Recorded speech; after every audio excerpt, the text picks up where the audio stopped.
This is Clint Riddle with the Bouge Crew. Bouge? Hey, welcome to the Bouge Crew podcast. This is Clint Riddle.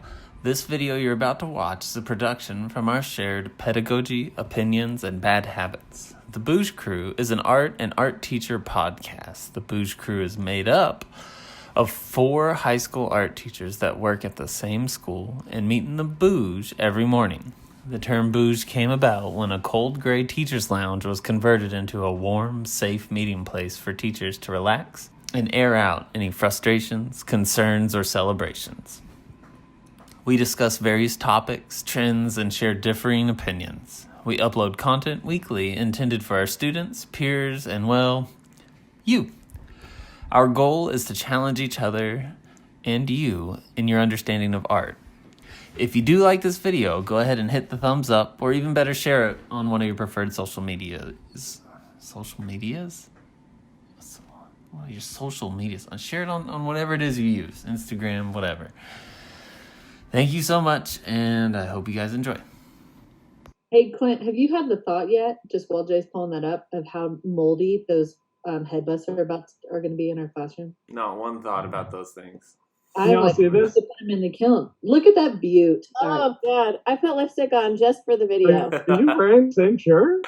I can't. This is a quarantine shirt. Yeah. I have one shirt. I wear it every day. Okay, here we go. Hey guys, it's me, Miss Kitson, coming to you from Mi Casa, where I've been staring at the same walls for a long time, just like the rest of you. And so I thought I would share some of the art that's hanging on my walls. So I have this painting here. This is by Sargent. I just love the colors and the lighting. It just reminds me of my daughters. They're just young girls. It's painted so well, and like I said, it's that time of night, like dusk, right before the sun sets, and that's my favorite part of the day. I think it's just so beautiful. Down below, in relationship to that, I have this painting here, and I know it seems kind of self-absorbed to have my own paintings in my house, but these are paintings of my daughters, me and my daughters, and they give me great happiness, and that's why I have them there. And then I have this picture next door of me and it's a black and white photograph of my twin sister and I when we were my daughter's age. And I have them all sort of grouped together because they all sort of remind me of little girls and childhood and things that make me happy. And then I have one more for June, since that's of Winnie, my other daughter. I have this painting I did. It's a self-portrait from a photograph when I was pregnant with my first daughter. And I know none of you know what that's like, but it was a really special time, so I keep it there. And then on this wall in my room, I have this painting here done by Manet. A little bit of history behind it, why I love it so much. It's kind of a feminist painting, and if you know me, you know I'm a feminist. Because it broke the rules. It put women in a painting not only nude and previously maybe only just painted for, men to look at a certain way, but this time she's having a discussion about life and philosophy with the men with her outside in a park naked. But the painting itself broke a lot of rules. It challenged what good art was at the time, and I like that. I like, being somebody who challenges the rules, an artist. And to me, paintings sometimes can celebrate the human body in a really brilliant and beautiful way. It's not meant to be, what a lot of culture tells us nude ladies are supposed to be. So my house was built when I was built in 1984, so it has a lot of old wooden beams and walls and things like that behind me, which I love. On this wall, I'm standing in front of my gallery wall here. You can see in my living room. I have lots of plants. To zoom in here, this is hard. This painting here was done by our very own Coach Asp. It's beautiful and I love the colors and it's really well done. And if you ask him about it, he'll tell you it's about Billy Goat's Gruff. And I don't know that story exactly, but that intrigues me. I have paintings done by friends on the walls. That makes me happy and it reminds me of my friends and places I've been. And then I love this painting here. It was done by El Greco. The View of Toledo is what it's called. And it is a sort of stormy sky over a landscape. And again, if you kind of know me, you might have heard me say, I love it when it rains. I love it when we've got a storm coming in. It makes me happy. I don't know why. It just excites me and makes me feel artistic. So I love that painting. I've got butterflies here. I'm going to show you that only because coincidentally, Coach Asp and Coach Horn both have another display of butterflies in their home. Rosie really wants to be heard here. Yeah. On this wall here, the last thing I'll show you, second to last thing I'll show you, I do have some sculptural pieces in my home too. I've got this light pendant that reminds me of Ruth Asawa's pendants and wire work. You'll have to check her out. I have is a crazy mural I painted for them on the wall, which I know some of you might appreciate. Totally Lisa Frank, if you know who that is. And then in their room, I also have these paintings I painted of them. I guess I'm vain because I have my paintings in my house, but these are for my daughters. So, and that one there for Winnie. I hope that you surround yourself with art and images that make you happy and inspire you, because it's worth it to, it turns your space into a creative space. So I will see you guys hopefully in the fall. Let me know what you think about the artwork I have. Send me a message, okay? Talk to you later. Bye. So we're doing CHS cribs right now, and we just watched Miss Kitsen's video of her sweet crib from the 80s, the roaring 80s. Okay, we'll get to it later, but I love that the house was built in 84. That's one of my favorite comments from that video. When I was built. When you were there. 84. I want to make that t-shirt. Built in 84. Nice. Jody, my favorite thing, I always love the painting of you on, like, when you're pregnant. I think that's my favorite one that you've done. It's just really cool. I feel like you captured the pregnant ambiance. The feeling of a mother when pregnant. That I'm is sorry, such a Lauren. special I time. feel like Clint, you've experienced it like 4 times, so you kind of know too. You know? yeah, It very is. little. Yeah. I would like to recommend, I don't know what you had planned, but that we substitute for today's quick draw. Lauren just takes that same pose. I honestly don't think I can sit up like that anymore. It immediately crowds my lunch. I like your black bedroom. It's almost like the midnight sky. So, I love that color. I'm glad you mentioned the name because I'm redoing stuff in my house and I want to steal that for something. This is my thought. And when we did this first round too, Jay had we mentioned it again, and so did Clint. I don't think it's weird to have your own art in your house, but maybe that's just me. I think it shows growth and something that you've shown progress, and it's okay to put stuff up that you're proud of. It's like, I don't know, you put your degree up in your house without any, or like your office without any. No, I don't. Nope, Okay. I don't. Well, you don't. I don't even. I barely know where my degree is. Yeah, I don't or really what either, it's but in. I don't even have a degree. But like Dylan's military stuff, I'm really proud to put up, and that's like his achievement stuff. I mean, I just don't think it's weird. I think it's a weird thing that we're not allowed to be proud of stuff that we're proud of, but that we're made to feel like we're vain people to put up something that we've accomplished. But I love it. Yeah, I think it's a good point. Okay, Jody, another thing I will tell you, you made me so happy when you're like, this painting, Carnation Lily Rose, and you're like, oh yeah, Coach Asp. I'm like, if I can only make it through my career corrupting everyone I come encounter with John Singer Sargent and James Gurney, I will die. Everyone knows those two people from me. like I love 5 that one minutes too. in. And I noticed that you said you liked it because of the light and the color and obviously the subject too. But I've been thinking so much about what our kids said for like why they like Basquiat.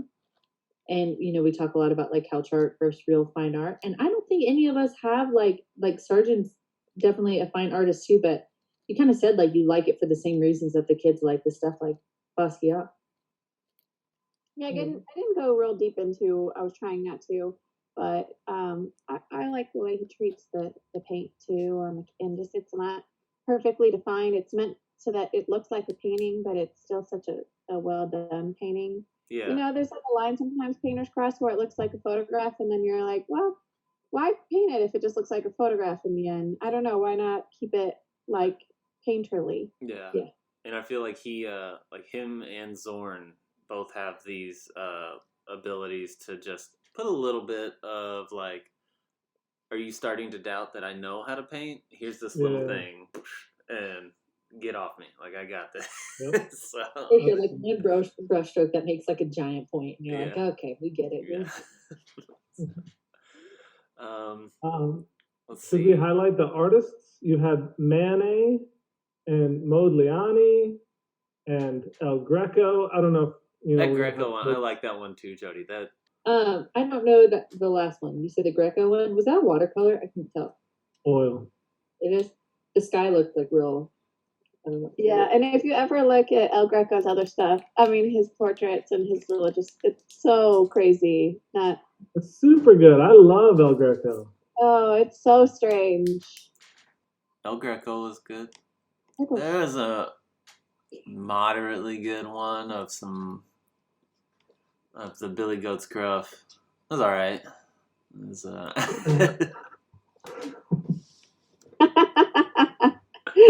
Thanks, man. Appreciate that. I love it. Everyone always asks me who painted that. All right, Cuerno, you're up. Here we go. Hey guys, welcome to CHS Cribs. Come on in. Do you get that reference? No? Because you're not old?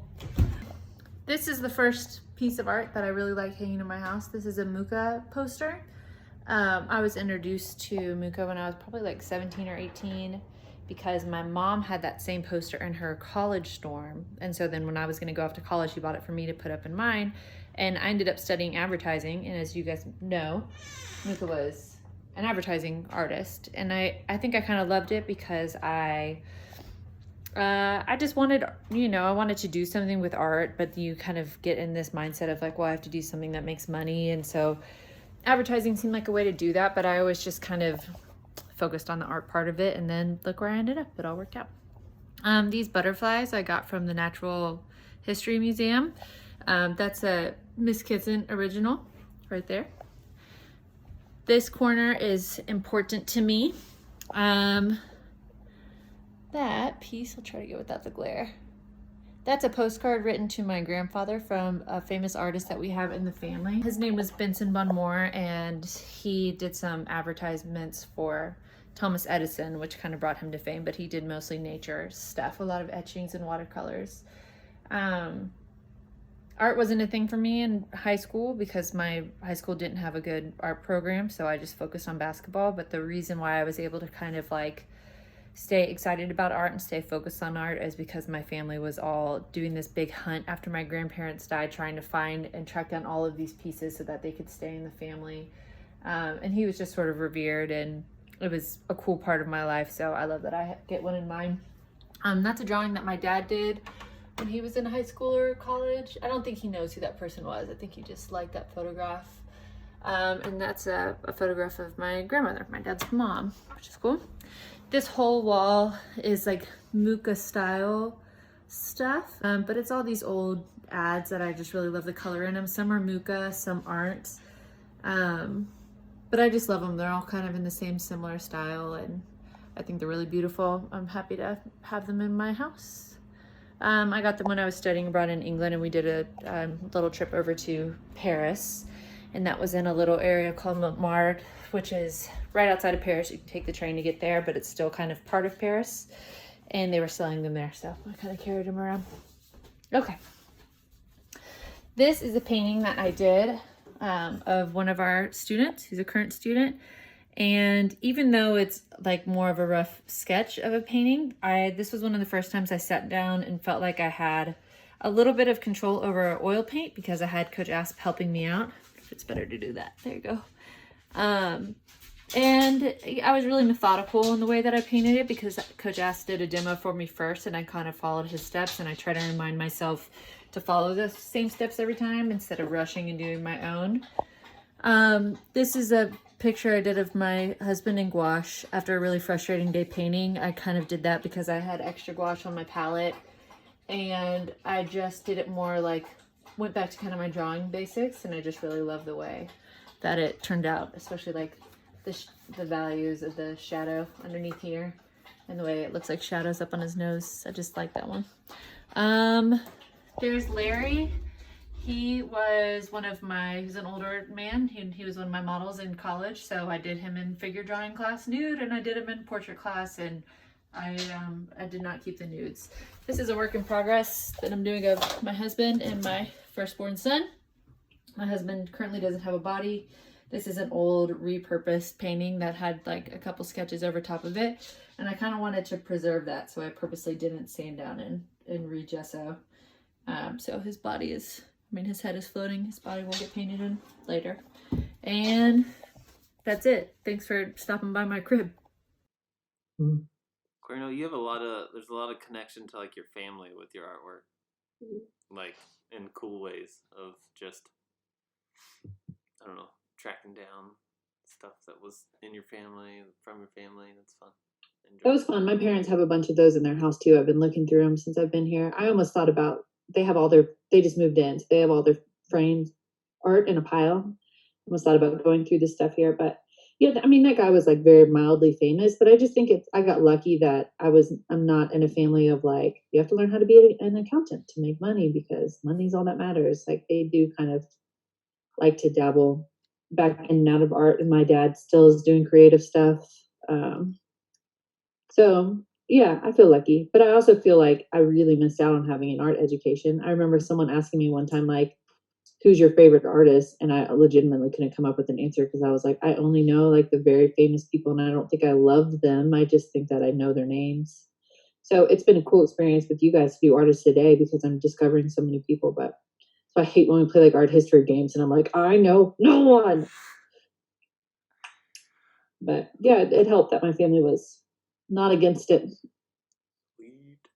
I like you made a comment in there about things working out, but how you took the advertising route because you figured there had to be some type of practical application to your art. And I kind of did the same thing. My freshman year was studying graphic design because I'm like, well, you can't be a fine artist. That's not a thing. Right. And it's probably something we could talk about later for a couple different reasons. Like the posters are what Muka's almost most known for, his advertising. And yet he was a fine artist as well. But also just, I know they're doing it on the Draftsman podcast right now. They're talking about whether or not you should go to art school. So it's not like we have to talk about that, but that might be an interesting conversation at some point as well.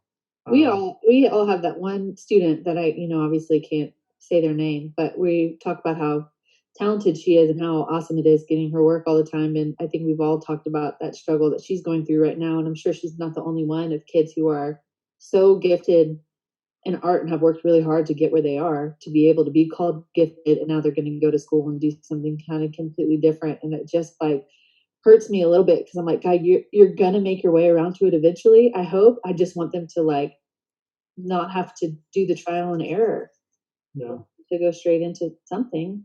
And teaching art is like the best job in the world. I just think so many people say like, well, if you can't teach, but I don't see it that way. I don't know. They're not teachers. I'm gonna close the window because the sprinklers are going off, but I can still hear you. I'm still part of it. Jody mentioned in hers the coincidence that we all three have butterflies in our house, and then like I am going to talk a little bit about Muka and Art Nouveau, and coincidentally share that with Lauren. And it's interesting how there's some overlap. I don't know what I want to say about that. I don't have a point. That was it. Let's move on. Well, I couldn't help but notice the pencil in your hand. So, on Because I was that drawing note, Cuerno. it is officially time. Nice. It's officially time for Quick Draw McGraw. I'm ready. Wait, I left mine outside. Oh, you better hurry. You have 30 seconds. Wait, Lauren, can you you see that? thing? That is, I love that one. Nice. Taken from your video tour. I was about to say, did you admit that my hair is on my head right now? Because it usually is. All right. Sweet. So, I'm ready. for those of you that don't know, this is we're past the beta and into the actual quick draw.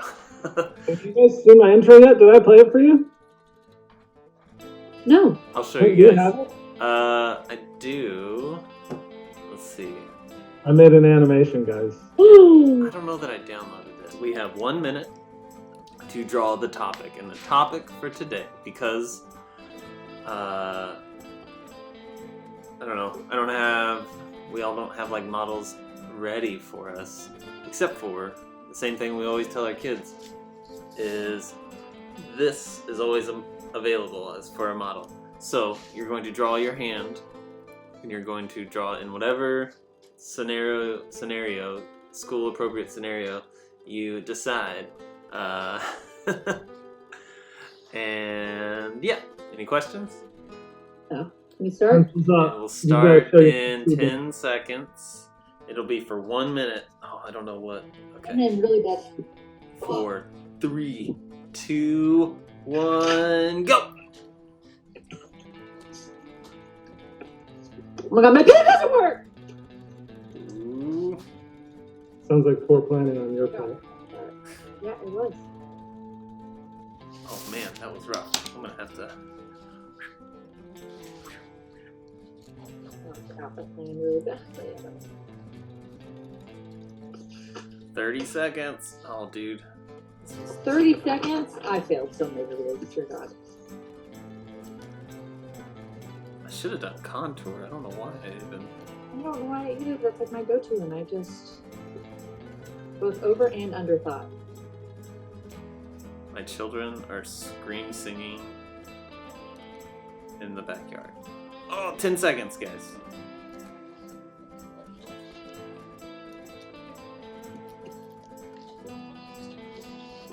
Wow, that was rough. And time. Hey! You did the. Mine's Jody. Whatever. Getting close to there, but I Oh, had that's the cool, whole- Lauren. You knocked that out. Alright, so. I gotta stop doing pin. Anyway, so this we will leave up to the viewers. They can go vote for either Miss Kitson, Miss Horn, or Mr. Asp, or Mr. Riddle about who won the Quick Draw McGraw. And then the winner, I'm really nice to you. the winner will get to choose who comes up with the idea for next time. Riddle, I don't know if I'm actually pointing at You're you. pointing to Lauren on my screen. But Pointing okay, to Jody's window on we'll do mine. mine. Let me. Well, am I pointing at you now? No, I'm right next to you. To your left. There we Oh, go. so the last- There we go. last option, got it. Okay. Okay, let me. Oh, hey guys. Welcome to my crib. Come check out my art. First, you'll see a painting by Coach Horn. I love this piece because of the loose strokes and the chunks of color. We're in my studio now, and we're going to talk about this piece from Miss Kitson. This is an incredible piece, a drawing that she surprised my wife with, and it's of our middle son, Shepherd. We love this piece so much, and it rests by my wife's side of the bed, so every morning when she wakes up, she sees it. This next piece is a painting by Coach Asp. He lent it to me. I'm not sure he'll ever get it back, but he apparently had too much artwork in his studio, which I don't understand because the guy takes like 8 years to finish a painting. But anyways, I have a strange affinity for cardinals and sentimental attachment to them, and that's why I chose to take this one off his hands, so to speak. That way he had more room for storage. It's pretty amazing. This next piece was sort of a barter. Whenever I go to festivals, I like to trade artwork with people that are working next to me. And this was actually one of my coffee coworkers named Alexis, and he likes to do pyrography, which is wood burning, or pyrography, however you say it. He also likes to incorporate American traditional tattoo styles. Another sweet trade that I got was this piece by Jack Daw. He is a printmaker, and he kind of works in satire. So right here we see Jesus in a cook's hat, a Whataburger cook's hat, but he is standing in front of a Whataburger, and there's a special sentimental attachment for what was going on in my life right here, and that's why I liked it so much. I don't think it was his intent, but it was my interpretation. That's a whole nother one, intention versus interpretation. But yeah, I love this piece, and go check out his stuff on Instagram. He's a pretty cool dude. This next piece is one that my aunt got me from somewhere in South America. I can't remember where, but she saw it and she said, I think Clint would like that. So she got it for me, and she was right. I love this piece. I love the elongated fingers and stylized hands and the symbolism that's in it. It just means a lot to me. And yeah, it's also a bas relief, which is like a really low, like almost two-dimensional sculpture. So as you can see right here, it kind of raises off the surface a little bit. But it also kind of goes with the style that I used to do when I was in college. And that style was strongly influenced by this guy, Andy Howell. This little booklet came in a box of shoes that I got when I was in college. Those are the shoes, and there's the box that they came in. And I saw this and I fell in love. I saw the line work and said, man, I have to have these. And then the book sort of came with it. And there's all sorts of crazy artwork in that book that I loved, like this right here. This, he's just so incredible. And I tried to copy him for a lot of my college career. In fact, this piece behind me is one of those pieces. Strongly influenced by his style, and I tried to copy it. So, yeah. Have a good one. Like, I was looking at that piece behind you on the wall the entire time and did not realize until the very end that it was a face and a hand. Yeah? Is that... Wait, This face I was looking at the whole time? Yeah. wait, I want to see it again. The face and the hand. You're talking about the one that you copied of the guy? Pink and the blue, it's a face It was, and a hand. it was like in his style. I didn't... Let's see. Like, do you see it now? Let me move. I thought it was just abstract. No, because I need to change my view. Hold on. And now I'm like, wait, You're actually perfect. You're lying down. Oh, look at that. yeah. I know. That's cool. I did not notice that at first. Just like that. Yep. Oh, that's flattering. Yeah. Oh, I didn't think to draw you while you were doing your tour. I feel like, Oh. you know. I do have a Clint Riddle print in my guest bedroom, but my mom is currently residing in there. So Nice. I think it's cool that we all have a piece in our house that we've tried to copy another artist's work, because we talked about that a little bit last time. Like, what is the value of copying and learning that way? But it's pretty cool. We've all done it. Do you have one, Jack? This is a spoiler alert. The Walton Ford one. Yes. Yeah. And the polar bear one. The Hohenstein is my replica of a poster.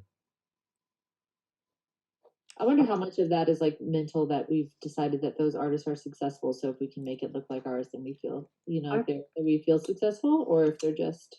I know for me, it was kind of like, well, I can never afford an actual vintage print, but I sure can't. And that's, Brandy would get so mad because everywhere she'd go, she's like, oh, I really like that art. I'm like, I'm not buying that. I could make that. that's how I am too. Same way. And that's why I have the same art. And I'm like, I love that. That'd be cool in my house. I'm going to paint it. I say that, and then I never actually get to painting it. No, I Hannah, have lots of pictures of stuff, and I'm like, I'm going to copy the crap out of this. my wife and her whole family think that about me. They're like, oh, Clint can do that. I'll just... It's the decor machine. I'm like, stop it.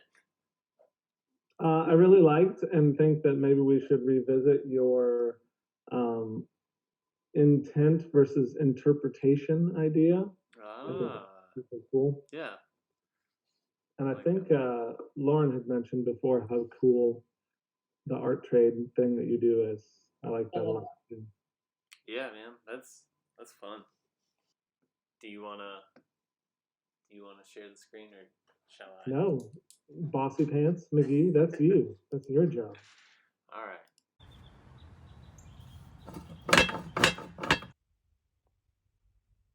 Well, hello. Welcome to my home. We'll start with this first wall, and you'll see a clock that was formerly owned by my grandparents. There's also an original signed concept drawing by the artist Wiley Beckert. I couldn't afford the original, but I loved it because it has two things that I'm passionate about: masks and graphic type of illustration. I first loved it when my mom gave me comic books back in junior high, and then I found out that artists like Alex Ross were influenced by the great illustrators like Norman Rockwell, but more on that later. So that's by Wiley Beckert. I also like to support artists who are working today. This is done by an artist and art teacher in Northern California, Craig Stevens, and he's a daily painter. I just love his handling of paint in this image.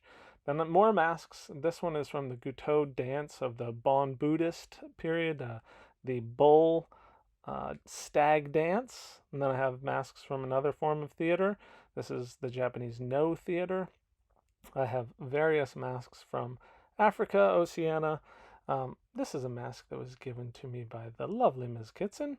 I do love collections, things like canes and umbrellas, and I love, again because of that graphic style, fin de siècle poster illustrations. This is my own recreation of a work by Adolf Hohenstein. I first encountered fin de siècle posters in a shop in Chicago where I saw this chameleon juggling, and after that I would have works by Bradley and the Beggarstaff brothers hanging in my home.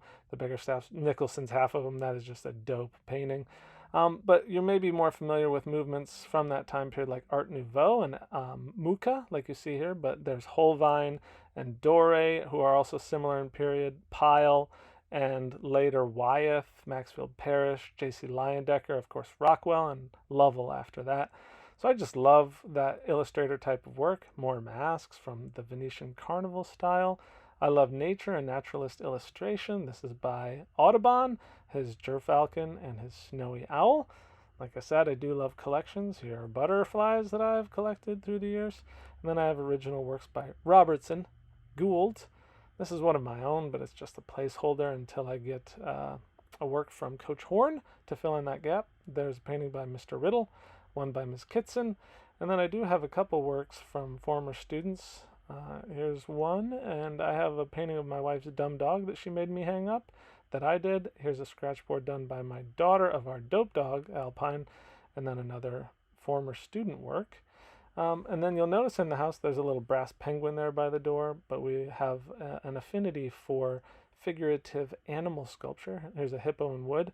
I also love taxidermy, like this duck here. I used to think that was weird, but then I visited the Rembrandt house. You can see parrot feathers and coral in that image there, and that's connected to the Wunderkammern, and I love this quote by Plato. So if you have lovely things around, you've got options. There's a taxidermy gopher that I just turned into a little study, a little painting. And you see more skulls. This is a riff on Picasso's bull and some variations that I hung there. This is on the way out to my studio, and you can see again more animals. These are our bronze boars, and they are the guardians outside my studio door. Inside I'm set up for a mask painting. More dead things, skulls, antlers, feathers. There's one painting on my easel, another painting that I just recently took off. This is the one I'm working on to finish now, and I have my workstation, and up above I have storage space. So that's my home tour. Thanks for joining me. I'm on overload right now. Are you on mute, Jody? Dang it. What's the quote we have in the office about Jay's freezer? Don't we have? I have lots of dead birds. I'm not freezing. We didn't see the freezer. Oh man. I could take you out there, but oh my goodness. Taxidermy animals. I just trust you. I love when you're like, oh man, I wish I could remember the quote now, but you're like, cute things to look at or something, and it's a dead squirrel.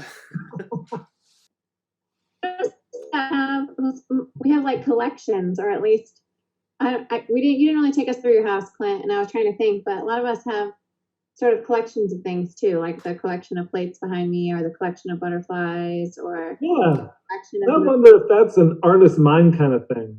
yeah. But like we talked about the obsession, maybe that's part of it. Like you want to absorb as much of one thing that interests you. Yeah. The only collection I have is of nutcrackers.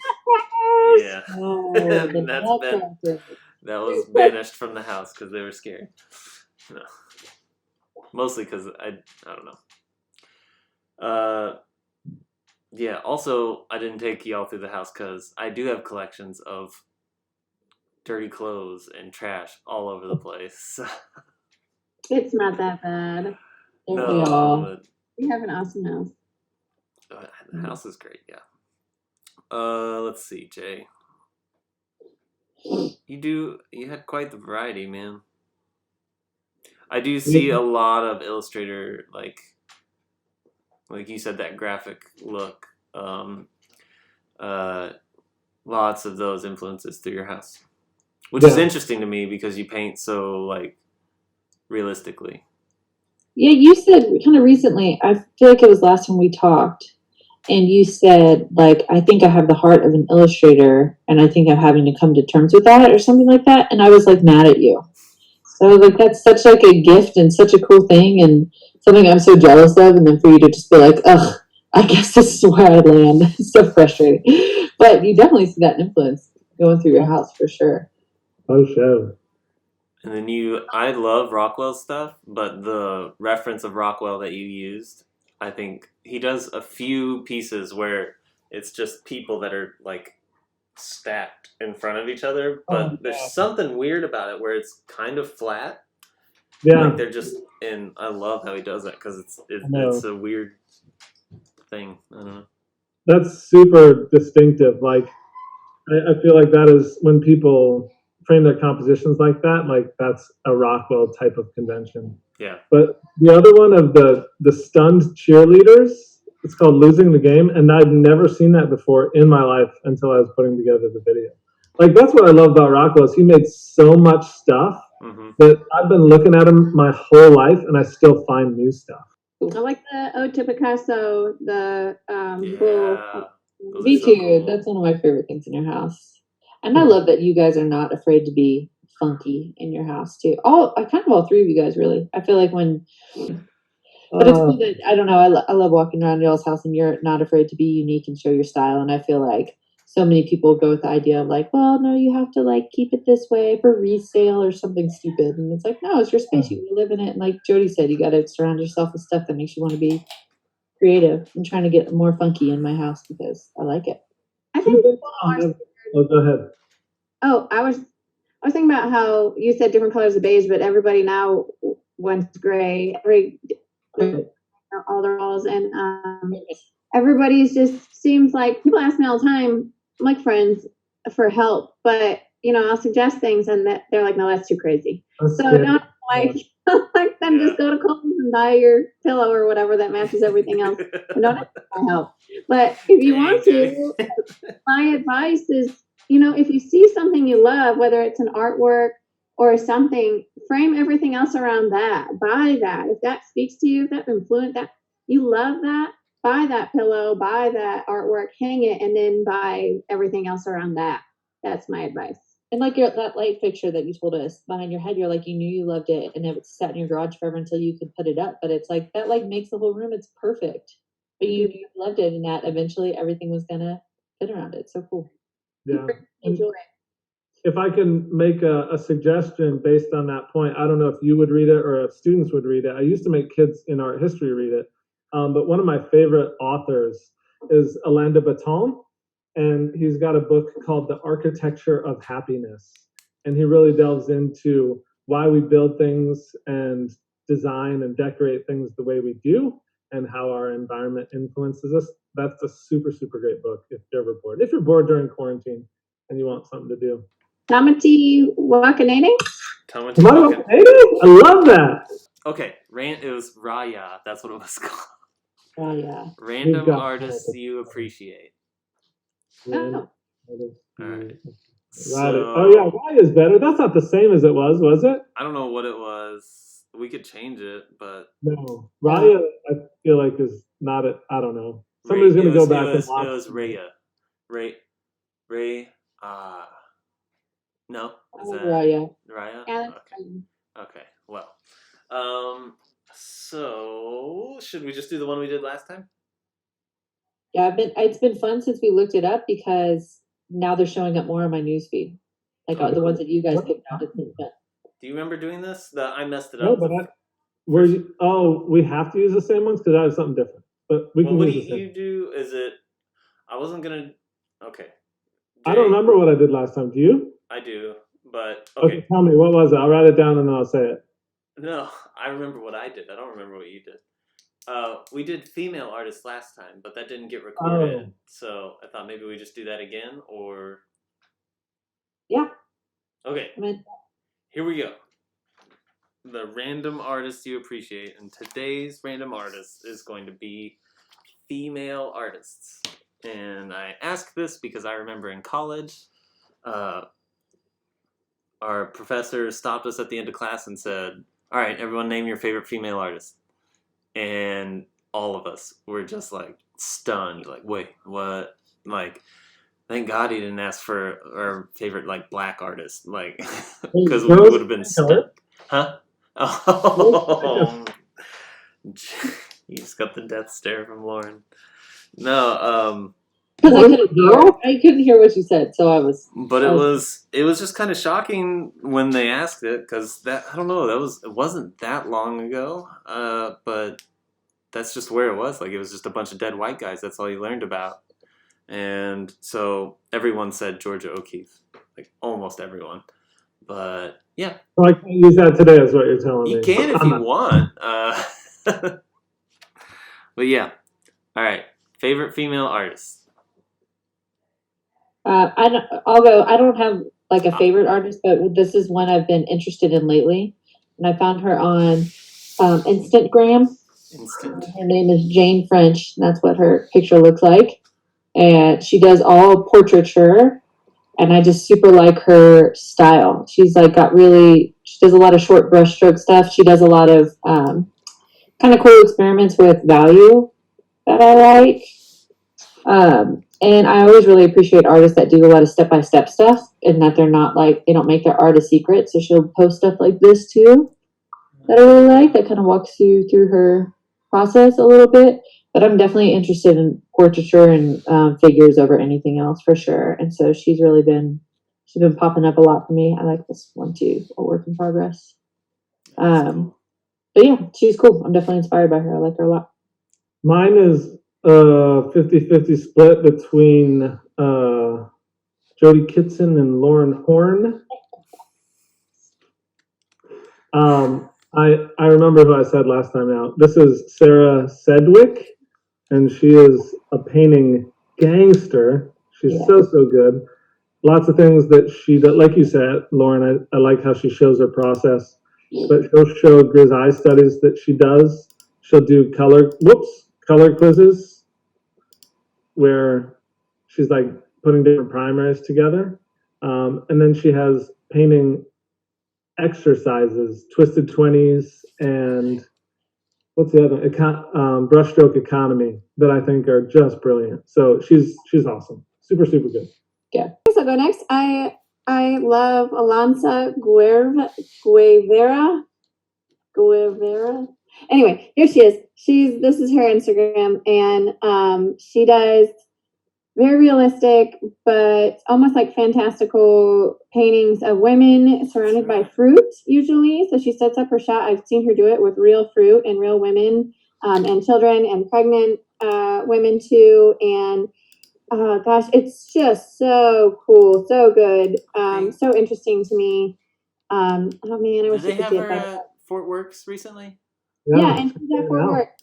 And I found her in an article about like the 10 most like current influential rising stars in the art world, and I started following her, and I just think she's really great, and her stuff's really cool. And I also wanted to say about Georgia O'Keeffe. There's nothing wrong with Georgia O'Keeffe. No, there's That's nothing. what makes you happy. I was sort of the opposite. I didn't like her because everybody else liked her because, that's how I was. Yeah. And then I did more research about her, saw more paintings, learned more about her life, and then I liked her better. Yeah. But nothing wrong with Georgia O'Keeffe. Nothing wrong with her, you're right. It was more to bring up, that was the only female artist that got talked about in art education in North Texas. How many of the kids just now went, my favorite artist is Frida Kahlo, because we know how many people did her for the icon. I love Frida Kahlo. I do too. Sarah Walker, so many good ones. But Jody, you're the best at that when we're doing our artist today, of being like, hey, we've talked about 17 old white guys in a row that represent the females and the minority, and I think you're really good at.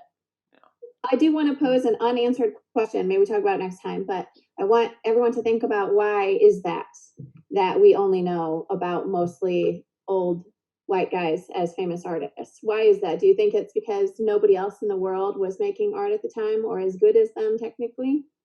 Something to think about.